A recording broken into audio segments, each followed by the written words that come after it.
Hey, good morning, everyone. Tractorman 44 here. Hey, I always tell everybody that things change with a phone call.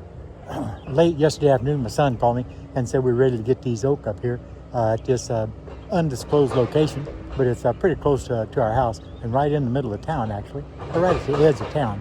But I came over this morning because everybody else is working, and I started trimming up. So you can take a look behind me. What you see here is a red oak, and that one measures exactly 36 inch across. So I've just been trimming off of that one side, and this is what I got up there. Now, the reason it's going so slow is these things are, and there's a whole pile of trees inside there. There's about 7 trees in there, all small. But here's another 36 inch red oak right there. But you can take a look and see when guys push them out with bulldozers or high lifts or track hoes, a lot of times they'll jumble them in and you get a tremendous amount of tension in those branches. Tension that you have a tough time deciding which way it's gonna go to pinch your saw. Now, some are obvious.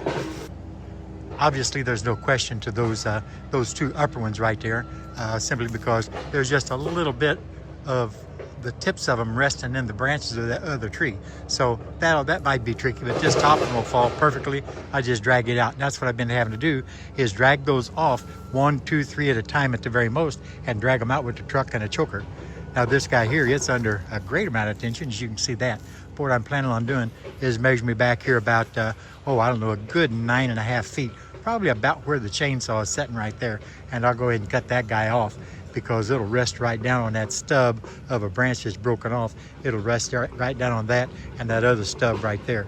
So shouldn't be too awfully bad. But obviously I'm not gonna load it today. Don't have anything here to load it. The track hoe is down there, and high lifts is down there, but they're busy, doing work for the on the project. Now, bear in mind, all these branches that are cut at real odd angles with all these stubs on them, those were all there when I got here. The ones that are cut flush are the ones that I trimmed off just to make it to where you can actually move it as a log. Because there's nothing worse than trying to roll logs with a whole raft of stubs like that on them. You just don't want to roll.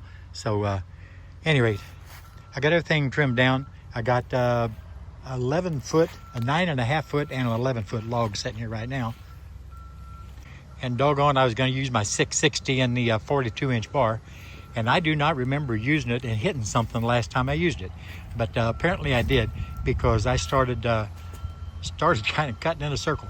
And I couldn't get that thing straightened out, and I wasn't going to sit here in the woods and try to sharpen it. So I had to get the full 40 with the smaller guide bar and go ahead and cut that in half. That kind of bummed me out a little bit. Well, that's most of the branches from the major part of the one side of the tree, and that's just one of them. We still have that second big one I don't think I've showed you yet. And all down in here, there's 5 or 6. Oh, they're pretty good size. 16, 18 down here to butt cut, down to 12 or so, at 10 or 12 foot. Still, it'll make good heating wood, not a big deal at all. It's always tough working in all this brush when they're stacked like that. The first one I measured, it measures actual 36 inch right across it. And this guy here, its brother, is 34 inches right across. That's not necessarily the wide spot, that's just kind of an average across.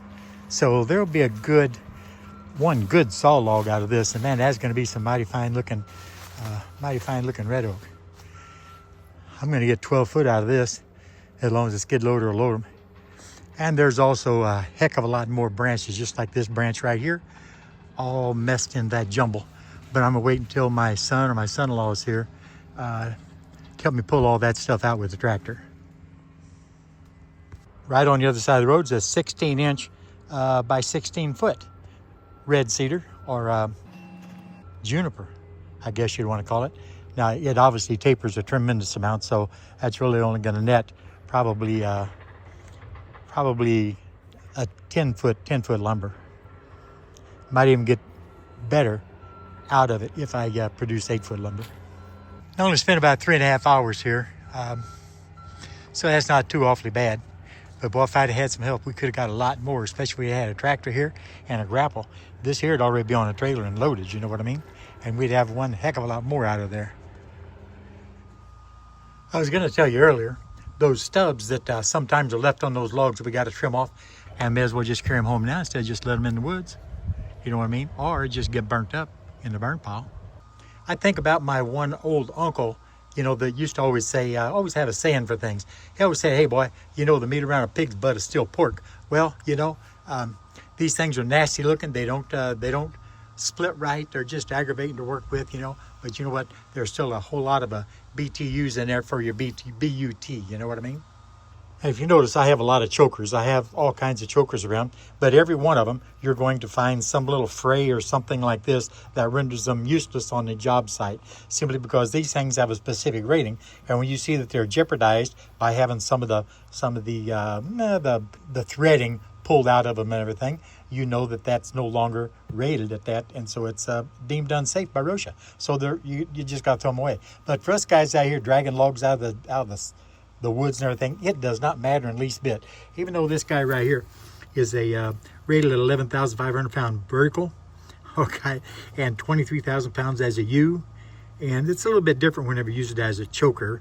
Here it is 9,200 as a choker, okay, and but these logs ain't ever going to do anything. Ain't never going to break any of these things unless you hook onto it with a D8, you know, some massive monstrous beast, you know, or something like that. But out here, like what I'm doing with these little tractors, my little truck, man, they are great to have. So you guys on a job site, just bear that in mind, and take those things home when you see them going in a trash hopper, guys.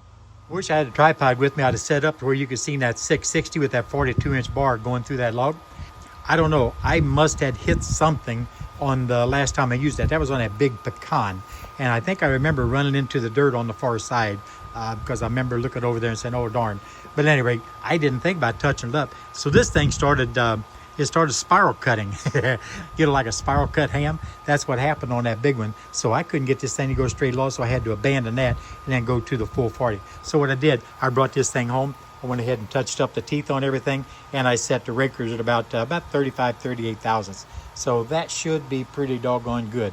And like I said, that's a 42-inch bar on that thing there. But the littler full 40 with the 20 or 22-inch bar did good. It took care of it, you know, going from both sides. But it is a nasty cut. I'm kind of embarrassed about that. Obviously, guys, I'm back in the shop now. You know, got the saws all serviced and ready to go tomorrow. And thanks for going along with me today. If I get a chance, I'll see if I can't make a bit of a video up there tomorrow again. I got to be careful because there's all kinds of construction equipment coming and going, and a lot of times guys don't want to be on video, and you got to respect that, you know, that desire. You know what I mean? So I try to keep people out of the video. So at any rate, if I can, I will. If I can't, well, I won't. But at any rate, you'll see some logs coming into the log pile here before too long. As my son or my son-in-law gets off from work, we get a chance to get up there with the skid loader and the grapple, or maybe the 5400 and the grapple. Of course, that 5400 is not going to pick up these 36-inch logs. Ain't no way in God's green earth that's going to happen. But we'll get them loaded. No big deal. We don't have access to a track hoe this time, but we should be able to get them with the skid loader. So, hey, you know what, guys? This is Tractor Man 44, and we're out of here.